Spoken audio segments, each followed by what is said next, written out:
श्री रविकिशन शुक्ला जी, महापौर डॉक्टर मंगलेश श्रीवास्तव जी, माननीय विधायकगण श्री फतेह बहादुर सिंह जी,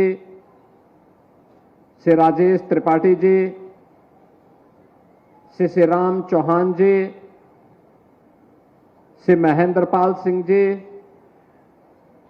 श्री विपिन सिंह जी, श्री प्रदीप शुक्ला जी, भारतीय जनता पार्टी के जिला के अध्यक्ष श्री जनार्दन तिवारी जी, महानगर अध्यक्ष श्री देवेश श्रीवास्तव जी, महानगर के निवर्तमान अध्यक्ष श्री राजेश गुप्ता जी, स्थानीय पार्षद, भारतीय जनता पार्टी, विभिन्न सामाजिक संगठनों के सभी पदाधिकारीगण और गोरखपुर के विभिन्न विधानसभा क्षेत्रों से उपस्थित बहनों और भाइयों, आज गोरखपुर को एक साथ 1500 करोड़ रुपए की परियोजनाओं की सौगात मिल रही है, जिनमें से 1000 करोड़ रुपए की परियोजनाओं का शिलान्यास हो रहा है और लगभग 500 करोड़ रुपए की परियोजनाओं का लोकार्पण हो रहा है। मैं इसके लिए आप सभी को, सभी माननीय विधायकों को, सभी माननीय जनप्रतिनिधियों को और गोरखपुर की जनता जनार्दन को भी हृदय से बधाई देता हूं, अपना अभिनंदन उन सब के प्रति व्यक्त करता हूं। बहनों और भाइयों, विकास का कोई विकल्प नहीं हो सकता। जो लोग विकास नहीं करा सकते वे जाति, मत, मजहब, क्षेत्र और भाषा के आधार पर सामाजिक ताने बाने को छिन्न भिन्न करना चाहते हैं। जिन लोगों ने विकास नहीं कराया है वे लोग समाज के सौहार्द को बिगाड़ने वाले लोग हैं। उन्होंने जब उन्हें मौका मिला तो विकास के कार्यों को स्वयं करते हुए नहीं बल्कि स्वयं के विकास के लिए कार्य किया। अपने पूरे प्रदेश का समग्र विकास हो, जनता जनार्दन को और प्रदेशवासियों को इसका लाभ मिले, इसके लिए उन्होंने कोई प्रयास नहीं किया। याद करिए 2017 के पहले का उत्तर प्रदेश और 2014 के पहले का भारत। 2014 के पहले का भारत भ्रष्टाचार के आकंठ में डूबा हुआ था, अविश्वास का वातावरण था, नौजवान की कर्तव्य विमूढ़ किसी स्थिति में था, देश के अंदर आतंकवाद, नक्सलवाद देश की सुरक्षा को चुनौती दे रहा था। लेकिन पिछले 10 वर्षों में प्रधानमंत्री मोदी जी के नेतृत्व में एक नया भारत हम देख रहे हैं।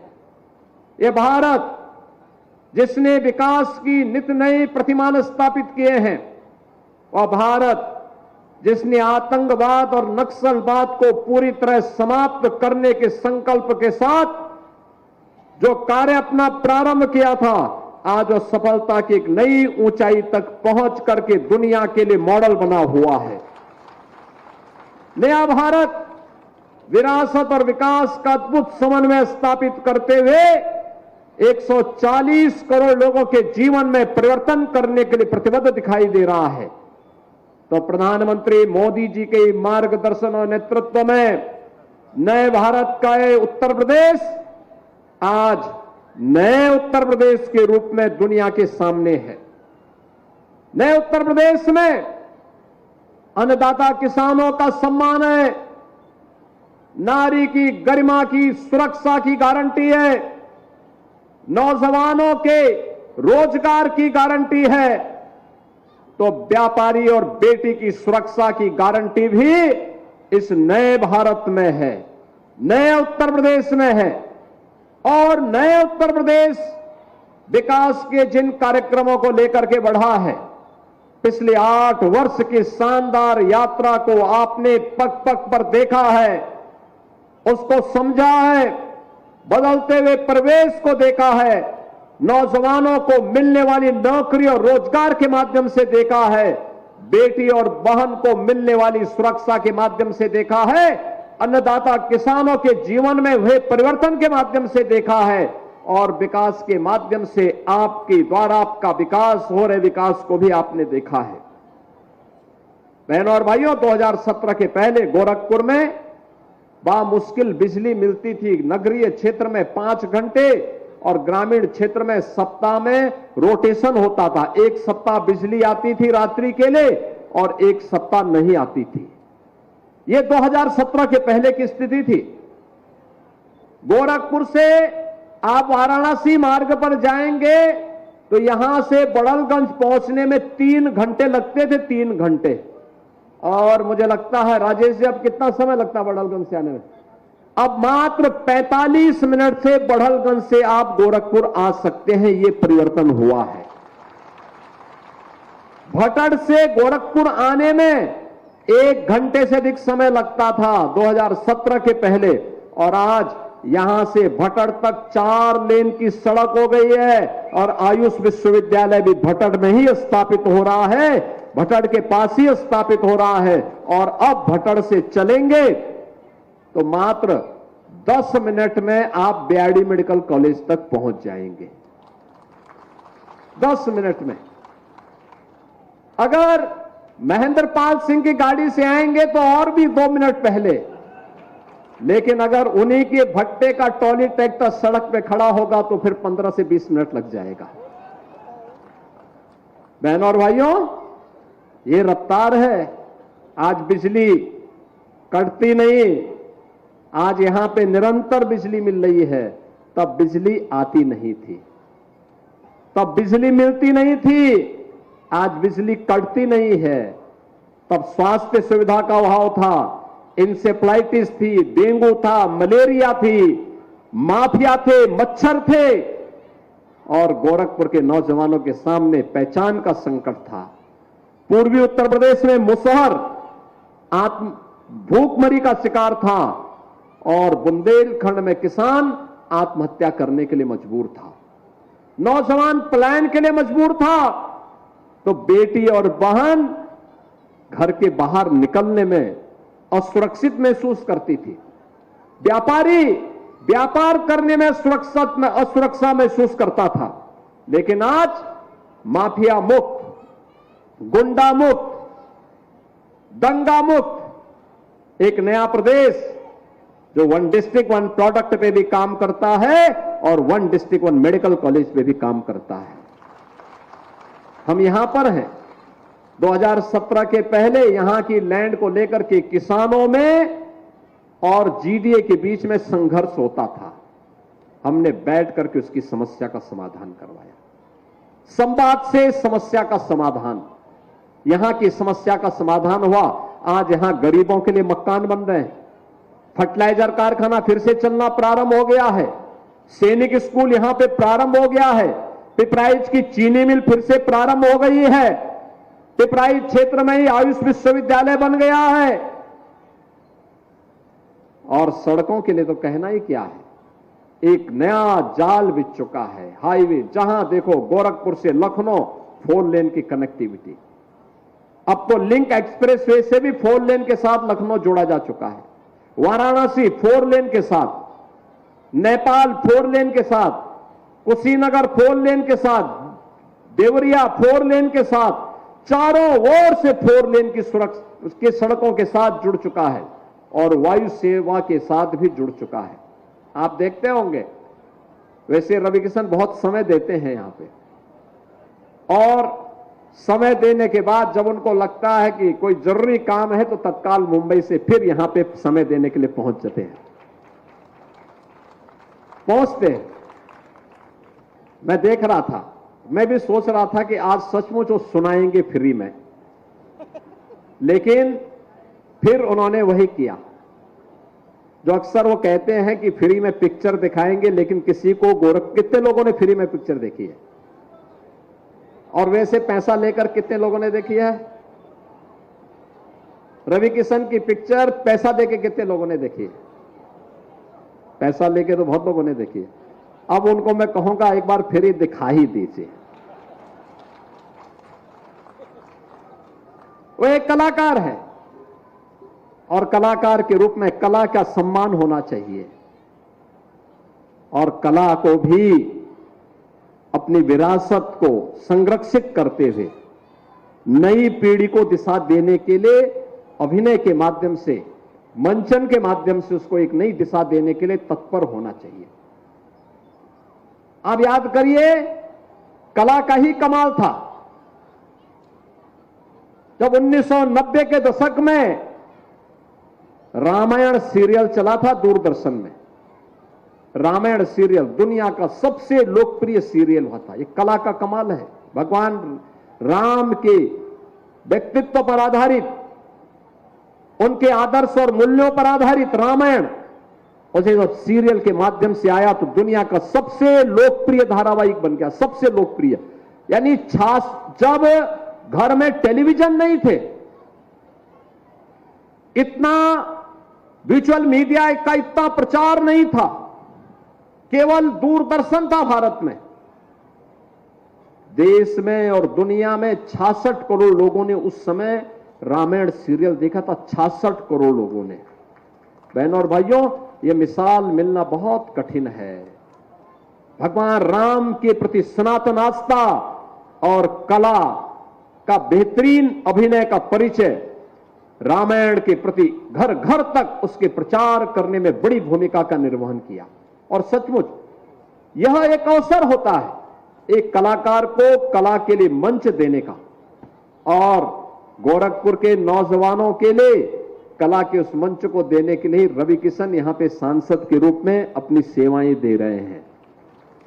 बहनों और भाइयों, आज के जो कार्य यहां पर दिए गए हैं, ये सड़क के भी हैं, सीवर के भी हैं, पेयजल के भी हैं, स्वास्थ्य के भी हैं, स्पोर्ट्स के भी हैं, विरासत से जुड़े हुए कार्यक्रम भी हैं, अन्य ऐसे महत्वपूर्ण कार्यक्रम हैं जो पूरे गोरखपुर के सभी 9 की 9 विधानसभाओं के विकास से जुड़े हुए हैं।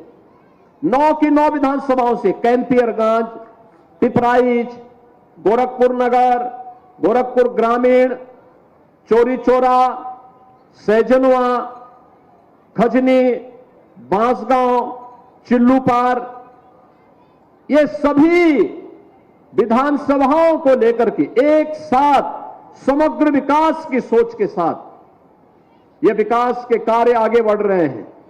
कोई सोचता था 17 के पहले कि फर्टिलाइजर में एक कारखाना चल पाएगा, कोई सोचता था गोरखपुर में एम्स आएगा, कोई सोचता था गोरखपुर में 14-14 फ्लाइट चलेगी, कोई सोचता था बीआरडी मेडिकल कॉलेज में सुपर स्पेशलिटी का ब्लॉक बनेगा, कोई सोचता था गोरखपुर में आयुष विश्वविद्यालय बनेगा, कोई सोचता था कि पिपराइच की चीनी मिल फिर से चल पाएगी, कोई सोचता था कि बढ़लगंज में होपैथ कॉलेज चल पाएगा, कोई सोचता था कि गीडा में उद्योग आएंगे, कोई सोचता था कि गोरखपुर में पूर्वांचल एक्सप्रेसवे का लिंक एक्सप्रेसवे भी बन पाएगा। लेकिन आज ये सभी हकीकत है। आज ये हकीकत है। कोई सोचता था रामगढ़ ताल डल झील को फेल करेगा, लेकिन आज ये हकीकत बन चुकी है। बहनों और भाइयों, इसलिए संभव हो पाया है क्योंकि गोरखपुर के किसी भी व्यक्ति ने, गांव हो या शहर, किसी भी व्यक्ति ने विकास के मुद्दे पर भले ही मुआवजा मिलने में आगे पीछे हुआ हो, लेकिन उसने अड़चन नहीं आने दी। उसने कहा चलो मेरा तो बाद में समाधान हो जाएगा, पहले विकास का कार्य होना चाहिए। जब ये सोच बनती है तब विकास आगे बढ़ता है, द्रुत गति से आगे बढ़ता है। आज जो भी आता है गोरखपुर में, कहता वाह विकास हुआ है। जो कोई भी आज वाराणसी जाता है कहता विकास हुआ है। जो कोई प्रयागराज जाता है कहता विकास हुआ है। जो कोई भी लखनऊ आता है वो कहता है विकास हुआ है। जो कोई भी मेरठ जाता है, नोएडा, ग्रेटर नोएडा, गाजियाबाद, किसी भी जिले में जाता, बरेली, आगरा, कानपुर, झांसी, जहां कहीं भी कोई जाएगा वहां जाकर के देखने के लिए मजबूर होता है और कहता है वाह कितना साफ और सुथरा है, विकास हुआ है। उत्तर प्रदेश नई पहचान बना रहा है। बेटियां अब बिना किसी भय के निकल जा रही हैं, घर से निकल रही हैं, स्कूल जा रही हैं, बाजार जा पा रही हैं। व्यापारी को कोई भय नहीं है, उद्यम लग रहे हैं, नौजवान स्थानीय स्तर पर रोजगार प्राप्त कर रहा है। यह हर व्यक्ति के मुंह से जब निकलता है तब हमें लगता है हां ये परिवर्तन हुआ है, ये परिवर्तन हुआ है। और इस परिवर्तन को आगे बढ़ाने के लिए पिछली सरकारें अपने आप तक सीमित थी। उनके लिए समाज को बांट करके केवल परिवार का विकास कर रहे थे। सामाजिक खाई को जितना चौड़ा कर सके, समाज को जाति के नाम पे बांटते थे, क्षेत्र के नाम पे बांटते थे, मत और मजहब के नाम पे बांटते थे, दंगा करवाते थे और फिर दंगा करवाने के बाद फिर दोनों समुदायों को अलग अलग अपने घरों में बुला करके उनको एक प्रकार से उनको ये बताने का प्रयास करते थे कि वह उनके हितैषी हैं। लेकिन आग की कीमत क्या चुकानी पड़ती थी दोनों समुदायों को, वे भुक्तभोगी ही इस बात को जानते थे। बहनों और भाइयों, पिछले 8 वर्ष से दंगा नहीं हुआ तो विकास हो रहा है, हर एक का विकास हो रहा है, समान सुविधाएं सबको मिल रही है, कोई भेदभाव किसी के साथ नहीं हो रहा है। और विकास की प्रक्रिया के साथ साथ लोक कल्याणकारी योजनाओं का लाभ कैसे मिल रहा है। युवाओं को देखो ना, नौजवानों को हम टैबलेट दे रहे थे, मंच पे भी हमने टैबलेट बांटे। ये नौजवान टैबलेट, बहुत सारे परिवारों में मां बाप की क्षमता नहीं थी कि टैबलेट लेता, लेकिन आज ऑनलाइन प्लेटफॉर्म में जुड़ करके कोचिंग की सुविधा का लाभ ले सकता है। कंपटीशन के लिए, अपने पाठ्यक्रम के लिए ऑनलाइन एजुकेशन के साथ जुड़ सकता है, अभ्युदय कोचिंग के साथ जुड़ सकता है। टैबलेट सरकार दे रही है, 2 करोड़ लोगों को हम टैबलेट दे रहे हैं उत्तर प्रदेश में, 2 करोड़ नौजवानों को। स्थानीय हस्तशिल्पी और कारीगरों के लिए 1 डिस्ट्रिक्ट 1 प्रोडक्ट की योजना, विश्वकर्मा श्रम सम्मान और पीएम विश्वकर्मा की योजना, स्ट्रीट वेंडर के लिए पीएम स्कीम के अंतर्गत उन वेंडर्स के लिए एक नई स्कीम आई है। उस स्कीम के साथ साथ हम लोग जिन लोगों के जहां पे घर हैं वहां का उस जमीन का कब्जा उन्हें देने का कार्यक्रम, ये सभी पीएम स्वामित्व की योजना के अंतर्गत उन्होंने वहां पे बसाने की योजना है। आज कोई भूखों नहीं मर सकता, क्योंकि प्रदेश में 15 करोड़ लोगों को फ्री में राशन की सुविधा का लाभ आज प्राप्त हो रहा है। और अभी तो कुछ ही दिनों के अंदर जीरो पॉवर्टी के लक्ष्य को प्राप्त करने के लिए डबल इंजन की सरकार एक नए कार्यक्रम को लेकर के चल रही है। हर ग्राम पंचायत में जो भी ऐसे परिवार हैं जिनके पास अब तक किन्हीं कारणों से वह किसी योजना से अगर अब तक वंचित रहे हैं, उनके नाम को हमने अभी से सर्वे करके मंगवा लिया है। एक साथ एक दिन सभी जनप्रतिनिधियों की उपस्थिति में उन्हें इन योजनाओं से सिचुएट करने के कार्यक्रम को हम जोड़ने जा रहे हैं। एक साथ आप देखना, एक साथ 15 लाख से अधिक परिवार इस योजना के साथ जुड़ रहे हैं। जिसके पास मकान नहीं उसको मकान मिलेगा, जिसके पास आयुष्मान का कार्ड नहीं उसको आयुष्मान का कार्ड मिलेगा, जिसके पास राशन कार्ड नहीं राशन कार्ड मिलेगा, जिसको पेंशन नहीं उसको पेंशन मिलेगी, जिसके पास रोजगार नहीं स्थानीय स्तर पर रोजगार उपलब्ध करवाने के लिए सरकार उसके लिए प्रयास करेगी। और उसी क्रम में आज हम सब इन योजनाओं को लेकर के आपके पास आए हैं। योजनाओं का लाभ मिले, योजनाएं जो बन चुकी हैं उसको अनावश्यक रूप से लोग नुकसान न पहुंचाएं। अक्सर होता है, क्या होता है, सड़क बनती है, उसके बाद लोग उसको खोदने लगते हैं, कोई पोल गाड़ता है, कोई अन्य कोई किसी कार्य के लिए वह उसको खोदने लगता है। हमारा प्रयास होना चाहिए, सड़क बनती है, मेहनत से बनती है, ये पैसा किसी व्यक्ति का नहीं है, ये मेरा पैसा नहीं है, ये प्रदेश की 25 करोड़ जनता का पैसा है। उस पैसे का दुरुपयोग नहीं होने देना चाहिए। कार्य जो स्वीकृत है, जितना पैसा जिसके लिए स्वीकृत है, वह पैसा उतना उस पर कार्य के लिए खर्च हो, यह हमारा प्रयास होना चाहिए। उस कार्य के लिए उतना ही पैसा खर्च हो, यह हम उस प्रकार की व्यवस्था के साथ जुड़े। जो कार्य शिलान्यास के बाद कार्य आगे बढ़ रहा है, उसकी क्वालिटी ठीक हो। स्थानीय जनप्रतिनिधियों को भी देखना चाहिए, संबंधित कार्यदायी संस्था को मजबूर करना चाहिए, कार्य समय पे हो, गुणवत्ता के साथ हो, पब्लिक के आवागमन में बहुत बाधा न हो, समयबद्ध तरीके से सारे कार्यक्रम आगे बढ़े, तो लंबे समय तक इन योजनाओं का लाभ जनता जनार्दन को प्राप्त होता रहेगा। और आज इसी उद्देश्य के साथ इन विकास की ढेर सारी योजनाओं को लेकर के हम सब एक बार फिर से गोरखपुर के नागरिकों के साथ हम मिल रहे हैं। मुझे प्रसन्नता है कि सरकार के 8 वर्ष पूर्ण होने के उपलक्ष्य में 25 मार्च को हम लोग गोरखपुर में आए थे 8 वर्ष की उपलब्धियों के साथ, और आज हम लोग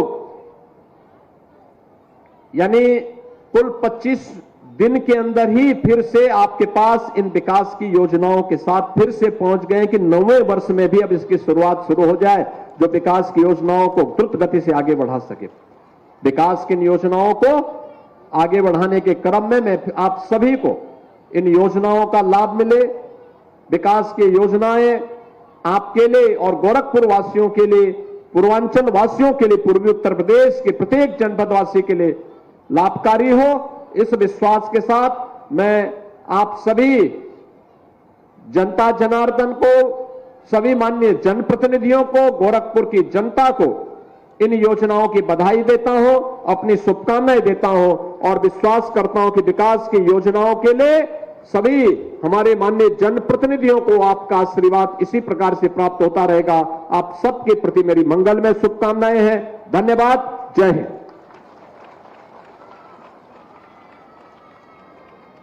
प्रधानमंत्री नरेंद्र मोदी के